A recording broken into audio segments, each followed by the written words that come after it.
Hello and welcome everyone. I hope you are doing well. तो UPSC 2025 का form fill up start हो चुका है एंड मे बी आप में से बहुत लोगों ने ऑलरेडी फॉर्म फिलअप कर भी लिए होंगे। But in this video I will discuss should you give UPSC 2025 attempt. आप रेडी हो उस एग्ज़ाम को देने के लिए? Now why it's important to know कि आप एग्ज़ाम के लिए रेडी हो कि नहीं। देखो, फर्स्ट थिंग इज़ कि अगर आप बिना प्रॉपर प्रिपरेशन के अननेसेसरी अटैम्प्ट दोगे तो ये आपका मेंटल हेल्थ को इम्पैक्ट कर सकता है। अगर आपका एग्ज़ाम कहीं क्लियर नहीं हुआ तो आपको रिग्रेट हो सकता है कि यार अगर थोड़ा सा अच्छे से पढ़ लिया होता तो शायद क्लियर हो जाता। तो रिग्रेट, सेल्फ डाउट, स्ट्रेस, ये सब बहुत ही कॉमन प्रॉब्लम्स है। आपको अभी लग सकता है कि चलो बस ऐसे ही चेक करने के लिए एग्ज़ाम दे देता हूँ, क्या ही हो जाएगा। बट जब एक्चुअल रिजल्ट आएगा ना, तो वो सिर्फ चेक करने के लिए एग्ज़ाम, वो वाला चीज़ हट जाएगा। तब आपके दिमाग में सेल्फ डाउट, रिग्रेट ये सब आना चालू हो जाए एंड ये सब मेंटल स्ट्रेस आपका नेक्स्ट अटेम्प्ट भी ख़राब कर सकता है। द सेकंड थिंग इज़ कि अगर आपने समहाउ क्लियर कर लिया प्रीलिम्स बट मेंस के लिए आपने प्रॉपरली नहीं पढ़ा है, तो आप एक लूप में फंस सकते हो। ना तो आप नेक्स्ट ईयर का प्रिपरेशन स्टार्ट कर पाओगे, ना इस ईयर का जो एग्ज़ाम प्रोसेस है उसको छोड़ पाओगे। So I am not going to demotivate you, और ये भी नहीं बोलूँगा कि आपको अटैम्प्ट देना ही नहीं है। I will just share my opinion, what I have learn from my experience. And मैंने एक चीज़ बार बार बोला है कि सुनो सबका पर करो वही जो खुद को सही लगे। So same logic applies here.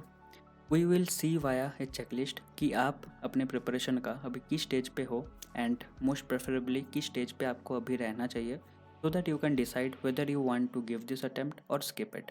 And it completely depends on your personal judgement. Now the first checklist is syllabus coverage.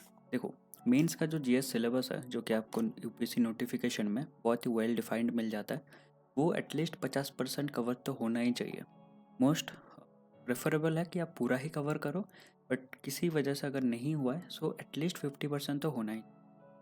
And उसके साथ साथ प्रीलिम्स का जो 7 मेजर सब्जेक्ट है, जो कि है history, geography, polity, economy, environment, science and tech and art and culture, ये सब आपका कवर होना चाहिए।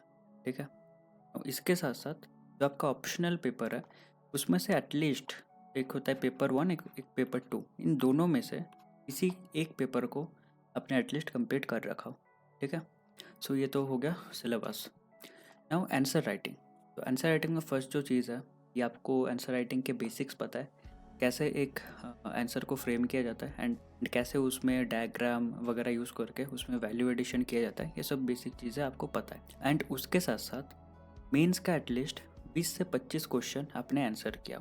ऐसा नहीं कि किसी भी तरीके से आंसर कर दिया, प्रॉपर वे में 20 से 25 क्वेश्चन आपने लिखे हो। ठीक है। तो ये हो गया आंसर राइटिंग। Now revision.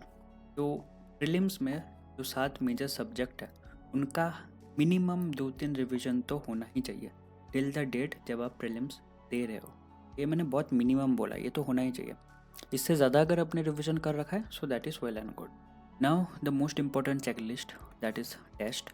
तो प्रीलिम्स का जो पीवाईक्यू है 2013 के बाद, मतलब 2013 से लेकर 24 तक, बोथ जीएस एंड सीसैट, इन दोनों में आपसे कोई भी सवाल पूछा जाए 2013 से लेकर 2024 तक, आप उसे आंसर कर पाओ। That is a must have thing. ये आपको एटलीस्ट आना ही चाहिए अगर आप इस साल प्रीलिम्स के लिए अपियर कर रहे हो। ठीक है। उसके बाद आपने सफिशिएंट टेस्ट लगाए हैं, it can be test series, it can be sectional test, ताकि आपको अपना स्ट्रेंथ एंड वीकनेसेस पता चले। ठीक है। अगर आपको ये दोनों नहीं पता है तो अपने प्रिपरेशन को कभी इम्प्रूव कर ही नहीं पाओ। तो अपने वीकनेसेस को ही अगर नहीं जानोगे so how can you improve over time. ठीक है। नाउ अनदर इम्पॉर्टेंट पॉइंट कि आपने एग्ज़ाम लाइक शिफ्ट में टेस्ट दे रखा हो। इसका मतलब क्या है? देखो, एक्चुअल प्रीलिम्स एग्ज़ाम कैसे कंडक्ट होता है? 9:30 से 11:30 तक इधर होता है अपना जीएस पेपर। उसके बीच में 3 घंटे का गैप रहता है। उसके बाद 2:30 से 4:30 अपना सी सेट होता है। तो सेम इसी टाइम शिफ्ट में आपको टेस्ट लगाना है। अगर आप घर पे टेस्ट लगा रहे हो तो ट्राई करो कि इस टाइम स्लॉट्स में एग्ज़ाम देने का, ताकि आपको हैबिट हो जाए एंड एक्चुअल एग्ज़ाम डे में आपको कोई दिक्कत ना हो। And stress management and time management, ये आप बहुत अच्छे से सीख जाओगे अगर आप एग्ज़ाम लाइक शिफ्ट में टेस्ट दोगे। Now current affairs. तो इस टाइम पे PT 365 या फिर जो भी अदर ईयरली मैगजीन्स आते हैं, या फिर अगर आपने थ्रू आउट द ईयर कुछ भी कंपाइल कर रखा होगा, तो उसको आपको अच्छे से रिवाइज करना है एंड सब कुछ कवर हो जाना चाहिए।